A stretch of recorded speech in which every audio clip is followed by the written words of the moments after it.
Minecraft was my childhood. In 2011, Mojang had released a game that nobody, and I mean nobody, thought would blow up. The idea was simple, an open world game where you could create anything that you desired. It seemed to be a fun little game for, about 30 minutes or so. Then it would get boring, right? Well, that was wrong, horribly wrong. The people who saw it as a simple game didn't know about all the little things that this game offered. Minecraft was simple at a first glance, but complex at heart. But how did this simple and basic game blow up? Why did it capture the hearts of many kids like me, and why do many people call it the greatest game of all time? We talk about this in today's video. Minecraft first released to PCs in November of 2011 and saw immediate sales and love. The fact that you could have your own world and create seemingly anything was huge in 2011. With all the love came some requests.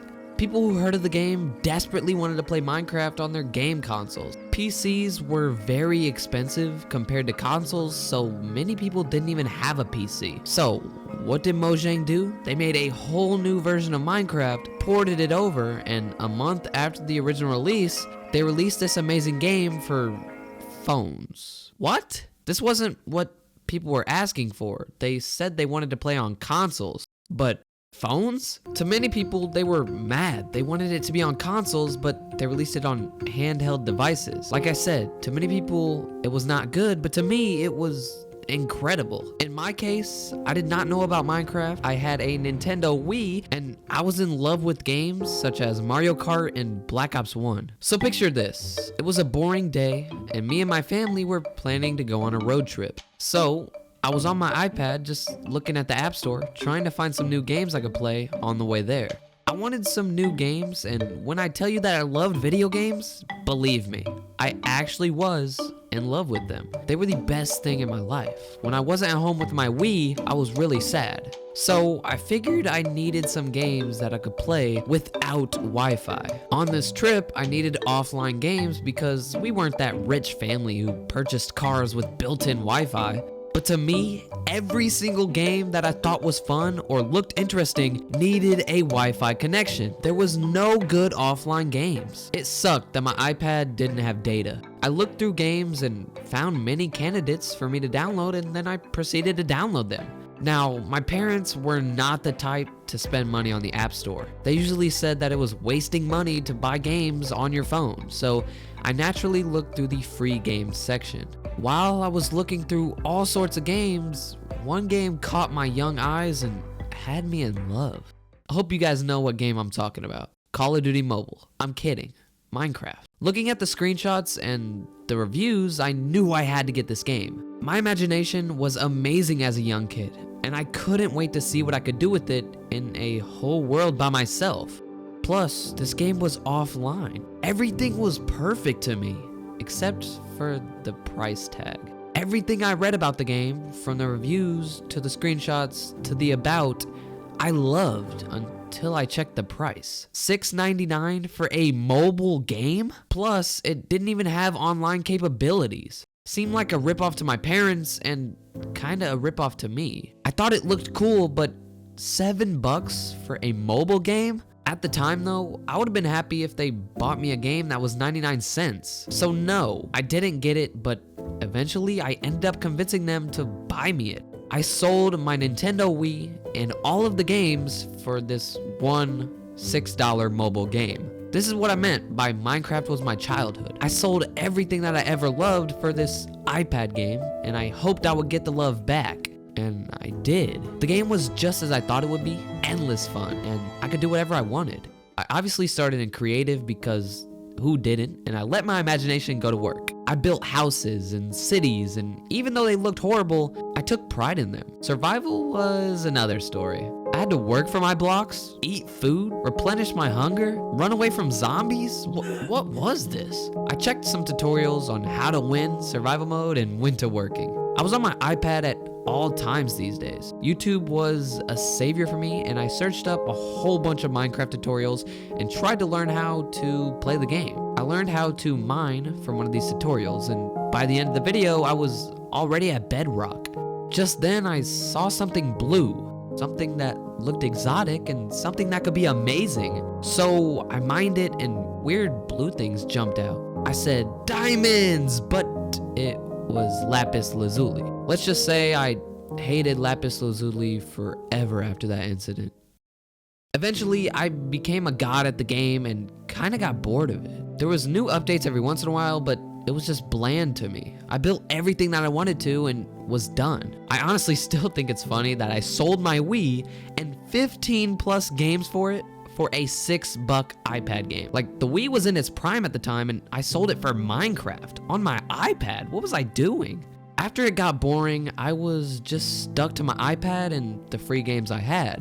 Minecraft was the only game that I ever paid for. My parents were not going to spend any more money. That was until in 2013, I saw that this game had a new port to the consoles. And now, this game was filled with new goodies, and the sweetest feature of it all was that you could play with friends. Building my world was super fun already, and the thought of building worlds with my best friends was going to make this game super fun again. The Xbox 360 version released in May 2012. I had no consoles, just my old and slow iPad. I begged and begged to get an Xbox so I could play this game, but my mom said, "Don't you already have it on your iPad? Play it on there." I was bummed out, but determined to get a console. I didn't care how long I had to wait, I was getting one. All my friends played on the Xbox, so naturally I wanted the Xbox more. Plus, it wasn't even out on the PS3. Christmas was coming sooner than ever, and I was ready to get my Xbox that I've been dreaming to get for the past 6 months. December 17th, a week before the possibly greatest day of my life, Minecraft PS3 came out. Perfect timing, right? The thing was, PS3s had free online play, and that was huge to me. There was no way I wanted my parents to pay another $60 on top of the $400 they were going to spend. So I decided to go the lonely route, have no friends, and get the PlayStation 3. Bye-bye iPad.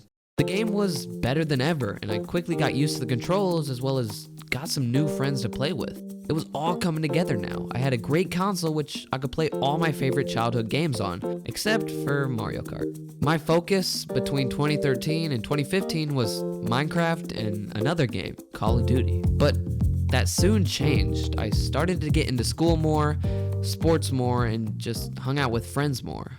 Minecraft constantly had new updates and nice changes, but I never had the time to play. I lost interest and was not playing Minecraft basically at all. Everyone at school labeled the game as dumb and lame, and obviously I didn't want to look like a dumb or lame kid, so that made me quit too. I sometimes played Call of Duty still though, because that was cool in my school. 2015 through 2017, the PS4 came my way. I played Call of Duty hard, as well as some sports games such as 2K and Madden. Minecraft PS4 was out. Would I care? No way. I was over that game. Peer pressure had changed my opinion on the game, and I was determined to not ever talk or use that name again. But that's when I found out about trolling. Minecraft was naturally cringy to me after everyone changed my views on it, so I didn't want to watch it or have anything to do with it. But what's better than watching someone make fun of someone and mess with them on a game that I used to love? Well, there was nothing better than that. Unstoppable Luck, Xbox Addictions, and Merc Music. These might be familiar names to you if you used to watch Minecraft trolling videos. These were some of my favorite trolling YouTubers at the time. These guys were amazing, and it got me into something that I would enjoy so much. These videos were so funny to me, and I would be weak every time I'd watch them. I would lay in my bed and just non-stop laugh at these funny videos. Regardless if they were making kids scream, making fun of kids, or burning down worlds, I would be cracking up. And I know how those kids felt, but I didn't care. It was my favorite thing to watch on all of YouTube. Unstoppable Luck was the best. He would have the 30-minute videos of just funny moments while ruining kids' hard work. And he would add the subtitles and funny pictures, and that's what really made it special. I wanted to try to become a troll myself, so when I would join my friends' worlds, if they were playing with their friends that I didn't know, I would try to grief them, but it was just never the same as whenever YouTubers did it. The way that the YouTubers would lie to the kids and try to regain their trust was impossible for me to do. That was probably because I was a goofy little kid. After my 7th grade year, I stopped with Minecraft as a whole. I found what everyone was talking about, and it was dumb and stupid. The game was for kids and just boring to me. Minecraft has changed so much. These days, Minecraft has millions of created servers where you can play minigames and do a whole bunch of super fun stuff. Never had that back in my day. From a simple point-and-click game to a huge online paradise, Minecraft to me is the greatest game of all time. Now, what about those YouTubers I mentioned? What happened to them? Merc Music, is his channel still alive? How about Unstoppable Luck? What about Xbox Addictions? I'm pretty sure that everyone got bored of Minecraft trolling just like I did, so it's gonna be pretty weird to see how their channels are doing today. Unstoppable Luck, who was my favorite trolling YouTuber, has 800,000 subs. That's a lot, and that seems really good, right? Well, the bad thing is he hasn't posted in over 1 year. How about Xbox Addictions? I remember he was on every single community channel back then, and his videos were some of the best. Holy crap. He has over 3 million subscribers, and he gets a lot of views per video. It looks like he switched over to Fortnite content, though. I'm really curious to see what happened to Merc Music.